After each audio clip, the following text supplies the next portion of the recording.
What's going on, Las Vegas? Welcome, everyone, to Levels. I'm Jeremy Long, joined as always by my co-host, partner in crimes, Cece, the Sportsnista. Cece, how are you?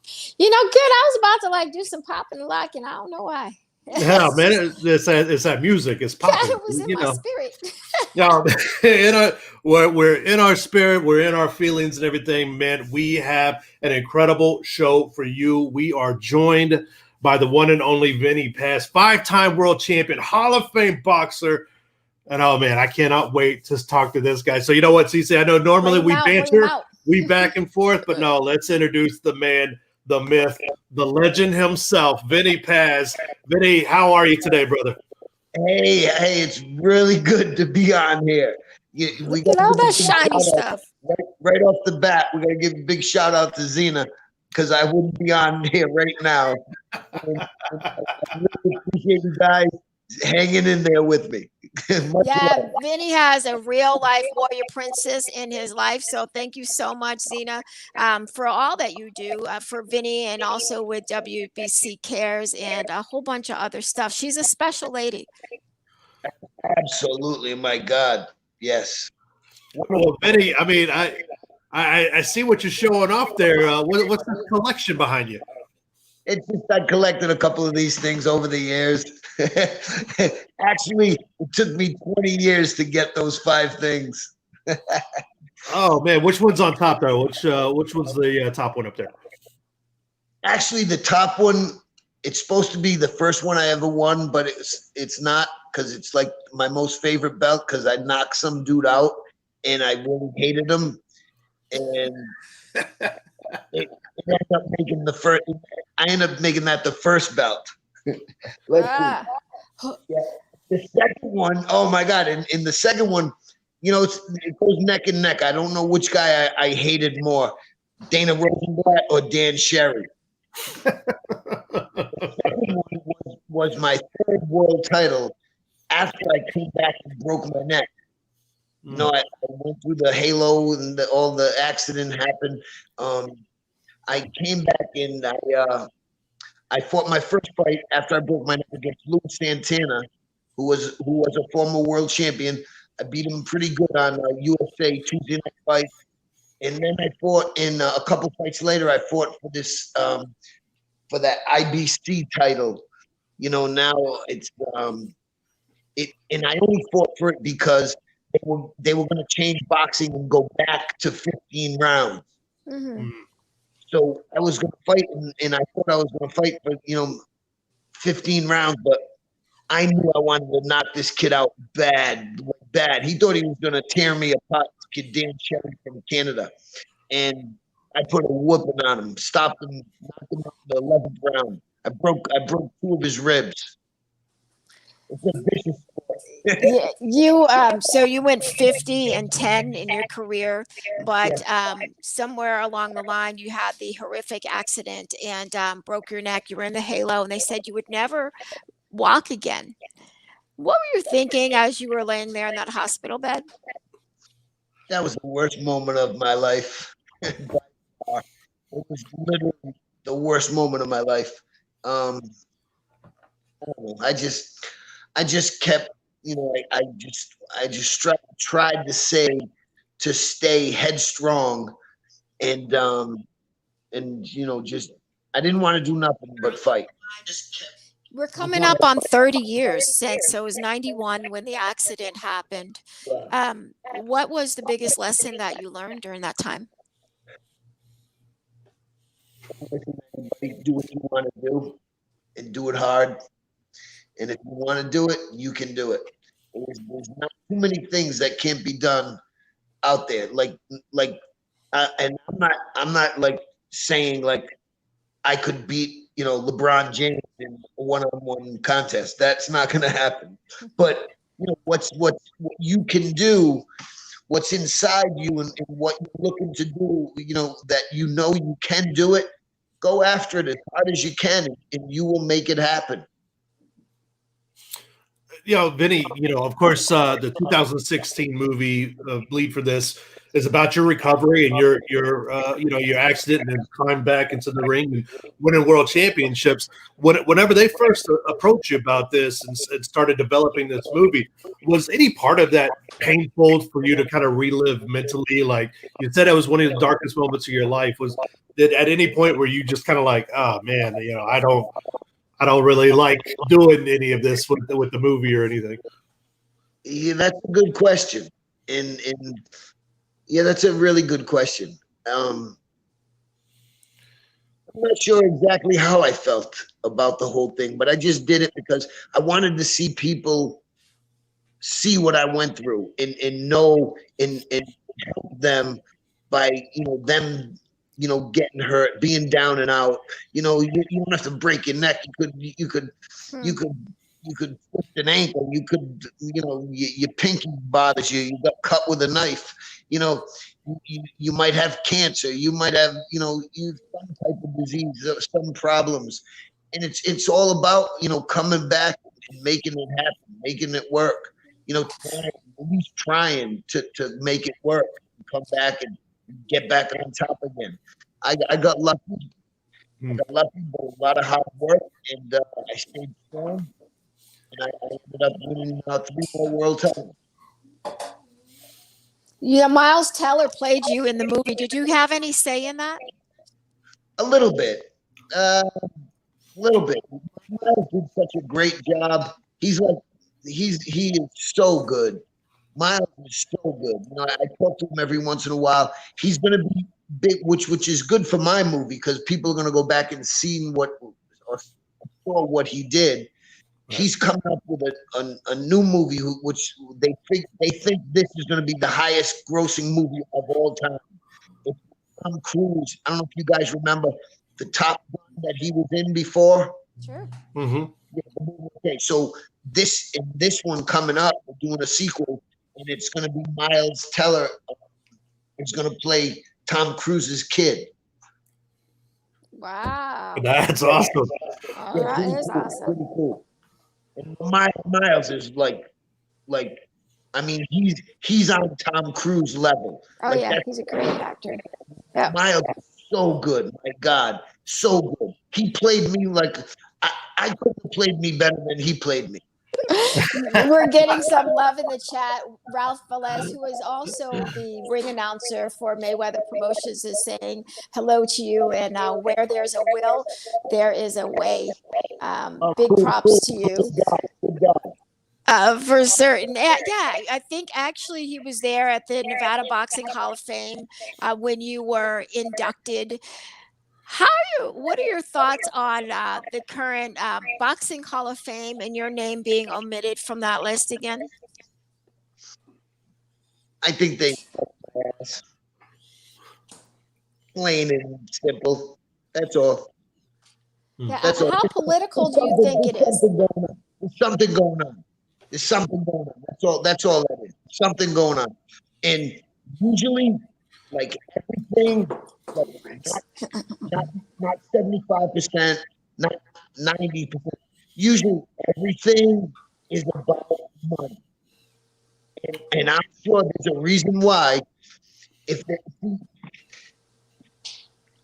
crazy. See my movie. They didn't do what they were supposed to do with my movie. They were supposed to put it in like about 4,000 theaters. They put it in less than 100. That's why I didn't do anything. But if my movie went over the top, and I would have been a superstar all over the world. I'd be in that Hall of Fame right now because it's all about money, and how big you are is how many more people you draw to the National Boxing Hall of Fame. You know what? Me and Zena, my right arm. Zena's my right arm. I listen to her. She's the only one I listen to in life. But right now, the Boxing Hall of Fame, they can kiss my ass. They can kiss my white ass. They got guys in there who did half of what I've done. Well, Vinny, you're from Cranston, Rhode Island, the smallest state in the nation, but certainly there's a lot of heart coming out of Cranston. I've spent some time in Rhode Island. I lived in Warwick actually for a little bit. So, Feel bad for you. what's that? Well, I got out. I got out. There's great food, though. I'm in Vegas all the time. There's great food here. Yes, there is. Yeah. Great food in Rhode Island. A lot of good people. It's just like anywhere else. But good things, bad things, very small state. Well, Vinny doesn't mince words. Certainly there have been some ups and downs in your career and in your life. Anything you would take back? Yeah, a couple of things, but not too many. I did what I did. Everything works for a reason. And if one thing didn't happen, maybe another one wouldn't have happened. That I just go along and ride it out, and think that a better day is always ahead. And that's what I did when I broke my neck. The same thing. I just said, my day's gonna come. I just gotta work through this and get by and get through it and keep the faith. And I did. And look what happened. Excuse me.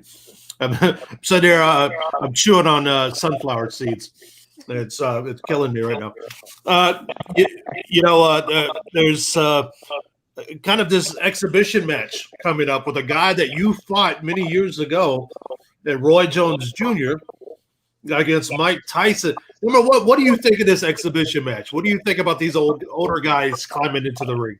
So crazy. Oh my God. But it's bringing so much publicity, and they're gonna make some money. Like what I just said. What I just say. Everything is about money. Mm-hmm. And this is the same, they're only fighting because they want money. There's no two ways about it. But they're two badasses. But they're at a point in their life, you never know what's going to happen now. If, like, the way I look at this, Tyson, at the end of his career, he didn't end up all that pretty at the end. At the end of Roy Jones' career, he didn't end up all that pretty. Jones started getting knocked out, which is really bad. That's going to lead him to Alzheimer's and dementia one day. But I look at it. I really believe that. See, Mike Tyson kind of got beat by a real good friend of mine in Massachusetts, Boston, the big Irishman. He beat Mike Tyson, and Roy Jones beat John Ruiz for the heavyweight championship of the world. Right. John Ruiz just beat Evander Holyfield 2 times. So, people might not have heard him, but he was a badass. Like he could fight, and Ruiz could really fight. And Roy beat him. Roy beat him like easy. Roy played with him. Like he beat him easy. And I think the same thing could happen when he fights Mike Tyson. But the one thing with Mike, punches, knocks walls down. Yeah, still. He can punch holes in brick walls, and he still has that power. Believe me, I'm still fast. I can still bang out a speed bag and hit a heavy bag like no tomorrow. It's so crazy. But the one thing that never leaves you is your punch. It never, like when I fought Roberto Duran, I couldn't believe how hard he hit me. I was thinking, like, oh my God, this guy's like 40 years old, man, when he was 25. But the punch never leaves you. And what always stays with you is when you get knocked out. When you get knocked out, it stays with you for life. You get hit again, you go down, you go out. You get hit a little bit, yeah, you get shaky. If you don't get hit, you can be a bad dude. Roy Jones is a bad dude right now. That's interesting. Because did you see He's a bad dude, but he's not getting hit. It's interesting. Did you see the Gervonta Davis knockout this weekend or a highlight? So Yes. do you think that Leo Santa Cruz bounces back from something like that? No, there's no coming back for a devastating knockout like that. There's no coming back from it. You can try, you can fight again. It's always here. It's always going to be there. Yeah, it's always going to be. It's so crazy. Like in history don't lie. You know, you can go back in time and look at everybody after they got knocked out. After they got knocked out, never again were they the same. Almost, it's almost like a 99% rule. Mm. And I mean, come on, man. I mean, that's a big call. That's a big number. But see, I think like Roy is so gifted. He's so talented. He's so fast. You know, he's got it all, Roy. Mm-hmm. He beat John Ruiz like nothing. Like he wasn't even there. John Ruiz just beat Evander Holyfield 2 times when Holyfield was in his prime. Hmm. So Roy can do this. But, I mean, they're going, what are they going? 7 rounds? 8 rounds? 8. 8, yeah. Yeah, with the headgear. I find it hard to believe that Mike Tyson, an animal, is not going to get that one time. He's not going to touch this one time. I find that hard to believe. So I'm thinking Jones, unless Mike Tyson knocks him out. Yeah, I mean, and what that's done is that's a very odd prediction. But I'm picking Jones unless Mike knocks him out. I get it. but that's also led, Zeta's laughing right now. that's also led a number of guys in that age bracket. I mean, Shannon Briggs, Evander Holyfield, a number of guys from that era. You know, they see this exhibition coming up, and now they're all clamoring. Everyone's back in the gym working out, man. So, I mean, is that smart? Even though it's an exhibition, they're going to have headgear and they're going to do it. Do you think these guys who absorbed all this punishment over their lifetimes, should they do this for their long-term health? Should they get back in there, trying to take each other's heads off? All right, that's just making me think that my girl, my Piago, my red arm won't let me fight. She won't let me fight. She's so smart. She's so smart. She's a genius. She's a witch. She's a witch. She's a good witch. Yeah, she knows things that other people don't know or can't know. But she's a witch. She's a good witch. She's a good witch. She's a good witch of the South. There you go. So no chance of you coming back in. Nah. I listened to her, and yeah, I said, you know what? You're right. I shouldn't do it. Oh, She's always right. She's always right. It's actually sickening. It's a bit sickening. She's always right. Well, you have, of course, you're showing off the belts there. We'll love to see the belts. But you have a whole collection of memorabilia back there. I mean, is that an entire wall of pictures and stuff you've collected? It's all your stuff, or is it things from other eras?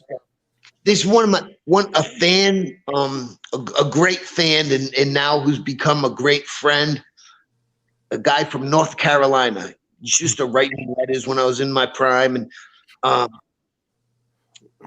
he sent me this one thing at Christmas. I have it lit up. Every time I leave my house, I unplug it. It's my good luck symbol. It's just good luck for me. The aura around this thing, and I'm going to show you right now what it is. And it's really cool. For me, it's cool as can be. How about that? Ah, yeah, nice. Yeah, he mailed that to me. Maybe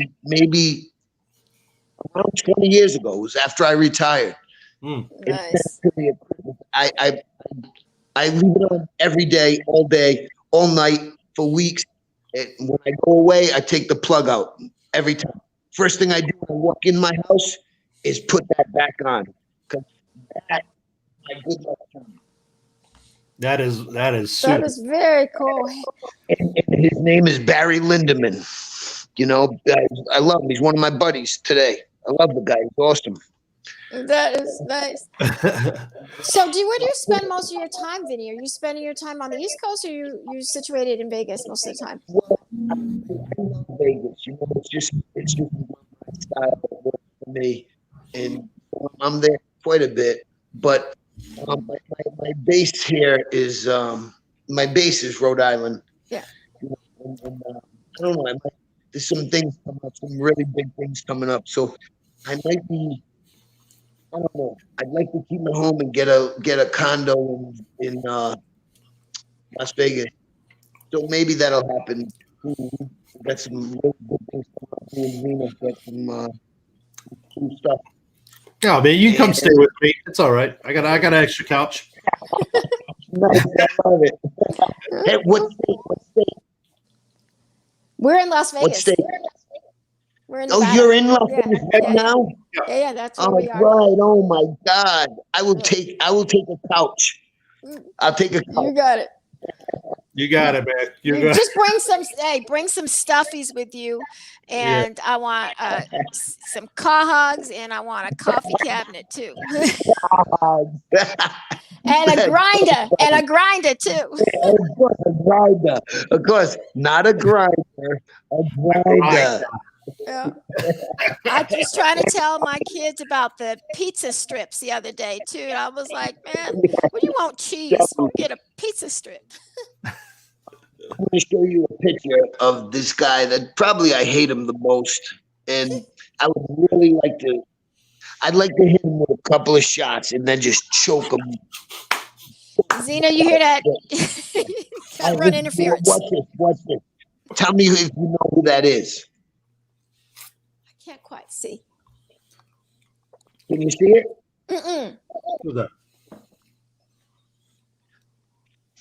Let me see. How about that? Who is that?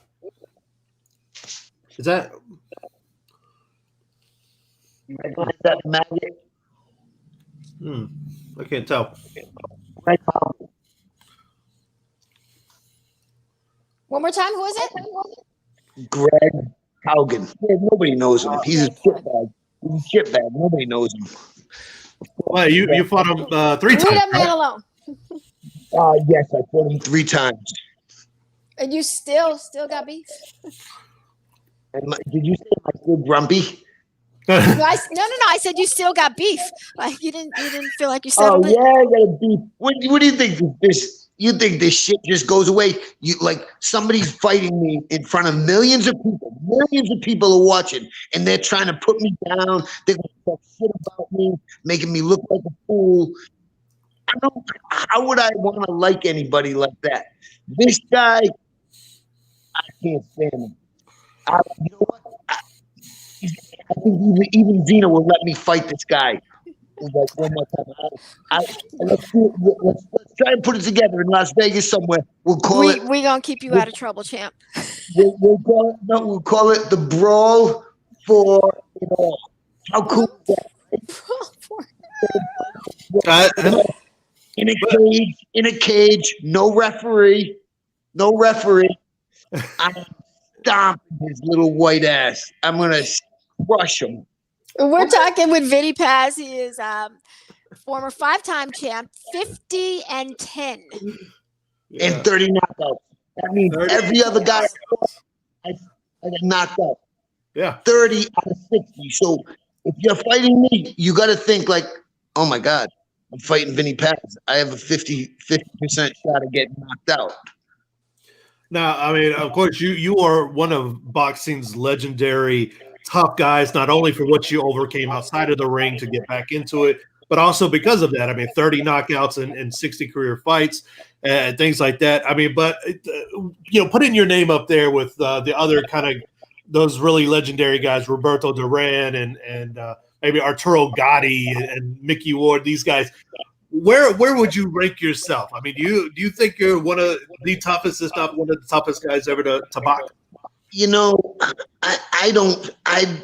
I like really like don't feel that way because it's me. It's my life. I just did what I wanted to do. I did what I felt, to come out of me. It just, it was just what I did. And but now when you look back and you chalk it all up and you put some statistics down, I think I'm pretty deserving of getting in the Boxing Hall of Fame. But now I really like to be honest, I swear to God, I don't give a shit like if they induct me in there or not. I'm great friends with Dana White. He's the bomb. He runs his MMA stuff. Right. Maybe I would rather go in Dana's Hall of Fame than the Boxing Hall of Fame. It's like a little. Listen, he might bring you in. It's a little stupid apartment in freaking wherever out in Yonkers, New York. I don't even know what the hell it is. What's Canastota in New York? Yeah. Well, yeah. this year, this 2020 class is pretty stacked, and so you still got some time to get on that ballot and get in. I'm not even going in. We'll see. I'm not even going in. I don't even want to be inducted in there. They blew it with me. I don't want to go in. I appreciate my fans and stuff, but that Boxing Hall of Fame, something's up with it. See, there's a little something's going on. Like I told you, everything is about the dollar. Mm-hmm. Something's going on. What is boxing? yeah. Something's going on that's not right. Because I should have been in there by now. I retired in 2004 with my 50th win, and I wanted to get to 50 for a reason because it was a monumental number, and I wanted to make that happen. And I watch and I see what guys that they put in, and I would never put down no fighters. Everybody who gets in the room, is a bit of a badass in some way, shape, or form. Mm-hmm. But some of the guys that are in there, I mean, come on, you got to be kidding me, really. And the most important thing why somebody should be in the Hall of Fame is how many people did they turn into boxing fans because of. I made people tune into boxing. I made people. That's a fact. I always had the highest ratings on TV. I had the highest pay-per-views, the highest attendance numbers. I mean, that's what it's all about. All about getting people to watch boxing again. And right. I got people to watch boxing. Yeah. So, what's that dude's name? What's his name? The guy in the Boxing Hall of Fame. What's his name? What weight class? No, the guy that runs the whole thing, Larry. What's his dude's name? Zena's going right now. Shut up, Vinny. Yeah, right. Zena's like, look, I'm still trying to get your ass in the Hall of Fame. So you know what, Vinny? His name is Ed Brophy. Come on, Ed Brophy. Well, if I had a buddy who would go up there and give him 10 grand, he'd put me in tomorrow. We hope it's not that corrupted. Your career is, the resume is exactly what it is. You have 50 wins, a 50% knockout percentage. You only had 10 losses, and you're right. You did put eyeballs on the sport of boxing. Who do you watch today? That's the big thing. Are there any fighters out there that you tune in for today? Well, I mean, Floyd Mayweather. I always liked watching him just to see. You wanted to see just to see if he would lose. Like, I was unbelievably defensive. He had the greatest defense in maybe the history of the world, which is amazing. He really, really did. His defense was incredible, which is why he won so many fights. And he was a great fighter. Great fighter. He did what I didn't do 10 times. I won 50 fights too, right. but I got the number 10 next to that. His number is 0. Yeah. So, Right. he's a little badass, that kid. He did some special things. And sharp as a tack. Yep. Yeah. Absolutely. Absolutely. Well, Vinny, we want to thank you so much for your time, man. We appreciate you. I know you're a busy guy. You're running around all the time doing your thing, especially getting grinders and everything else on the East Coast. Well, I'm going to say goodbye, but I'm going to let the Sportsnista have the last question here before we let you go. And we want to say thank you once again to Zena for helping us set all this up, making sure your ass got on the line. Oh, you know what? I do have a final question before I let CC. Because you are one of the Hall of Fame shit talkers of all time, man. Who else in the ring? Who else in the ring kept it real and talked shit like while they were fighting? Who are some of the best ones? Floyd. Floyd? No, someone that you fought. Oh, somebody that I fought.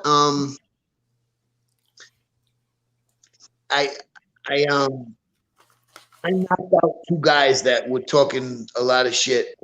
Rosenblatt and Dan Cherry, the one I won the world title. And I couldn't believe the way they were talking to me. And I was like, whoa. And I wanted to hurt the both of them. And guess what? I did. Oh, they forgot that number. They forgot that 30 KO. What? That's right. They were the 50%. They were every other guy. Got to do the math. So, final question from me is, outside of the wins, what's the best thing that you got from the sport of boxing? That's a great question. Great question. One that I would never ever say money to. And I don't know if this might be it, but the one thing that I miss about boxing, because I did it my whole life, I don't miss it. But the one thing I miss about boxing is the discipline that I had to have. The discipline for those 2 months before a fight. Now I just I ball out, I go out, I drink all the time. I got peanut M&Ms everywhere. It's not like it used to be, but that goes with the story. But yeah, I think discipline is the most that I miss about boxing. The discipline of it. Fair enough. Thank you for your time, Vinny. Hey, stay out of trouble. I never get in trouble. What are you talking about? I just feel like Vinny can go. Like at any time, I just feel like Vinny will go. Just like that. Hey, you guys are awesome, man. Great show. Man. Thanks again, Zena. Thank you, Zena. Thank you, Vinny Paz, man. We appreciate it. Keep it real, man. Keep them shades on all the time, bro. Love it, man. Talk to you soon, brother.